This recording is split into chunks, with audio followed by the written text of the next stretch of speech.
Boletim do Atlético. Oferecimento Castro Sound System e Laboratório Santa Cecília.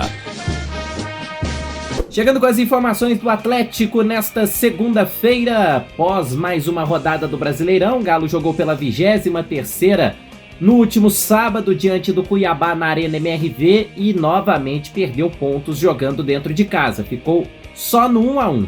O técnico Gabriel Milito, visando o jogo de amanhã contra o São Lourenço pela Libertadores, mandou a campo um time misto. Teve apenas 4 jogadores daqueles que vinham sendo titulares: o goleiro Everson, o Fausto Vera, o Alan Franco e também o Bernard. Teve o Daverson, que foi titular contra o São Lourenço, mas ele foi contratado para ser um reserva, foi titular pela primeira vez só na terça-feira, então a gente ainda nem pode considerar que o Daverson é um atleta titular, ainda que possa ser opção para a partida de amanhã. O Galo saiu na frente com um gol marcado pelo Igor Gomes aos 10 minutos do primeiro tempo e teve possibilidades para ampliar. Teve bola na trave, teve um gol claro perdido pelo próprio Igor Gomes de cabeça ainda no primeiro tempo.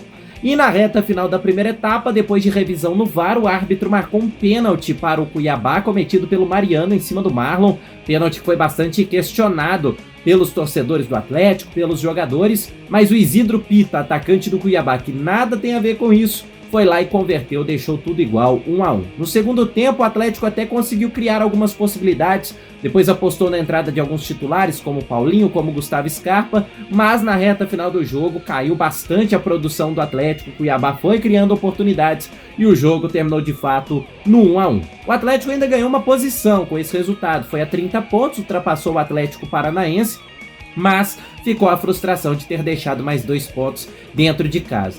O grande alvo do jogo foi o gramado. O gramado da Arena MRV passou por um plantio recentemente, uma troca de 60% do gramado, e não teve tempo para fixação desse gramado. O Atlético fez a troca na semana retrasada, em menos de 9 dias já recebeu uma partida e tinham muitas placas de grama se soltando. Todos os jogadores que deram entrevista depois do jogo reclamaram das condições do gramado. E o próprio Paulinho pediu para que o Atlético mudasse de estádio em Belo Horizonte até que resolvesse a situação da grama, porque tem prejudicado o Atlético a executar o seu jogo. Pois bem, isso deve acontecer. O Galo já conversa com o Mineirão para que o jogo contra o Fluminense no próximo sábado, 9 da noite, aconteça no Gigante da Pampulha, até que a situação do gramado da Arena MRV seja resolvida. Essas informações são sempre no oferecimento do Laboratório Santa Cecília, desde 1971, cuidando de você e de toda a sua família, unidades em Lavras e em toda a região.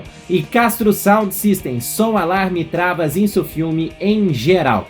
Bem, o Atlético finaliza nesta segunda-feira a preparação para encarar o São Lourenço e as dúvidas são em relação ao Vargas e ao Hulk. O Vargas iniciou a transição ontem, se recuperando de um trauma no joelho, e há a possibilidade dele ser relacionado pelo técnico Gabriel Milito. Já o Hulk, o departamento médico adota cautela. A gente ainda não tem informação se ele foi para campo nesta segunda-feira, se ele ainda vai fazer mais um teste amanhã. Fato é que a lesão dele, por ser na panturrilha, há sempre um receio, porque se houver o rompimento do músculo, assim como aconteceu diante do CRB, a volta pode ser ainda mais demorada, então vamos aguardar. Mas fato é que o Atlético já segue preparação, precisa vencer o São Lourenço amanhã por um gol simples, por uma vantagem simples de um gol, pelo menos, para avançar às quartas de final do torneio continental. Essas as informações do Galo nesta segunda-feira. Rafael Mendonça para o Lavras TV. Boletim do Atlético. Oferecimento Castro Sound System e Laboratório Santa Cecília.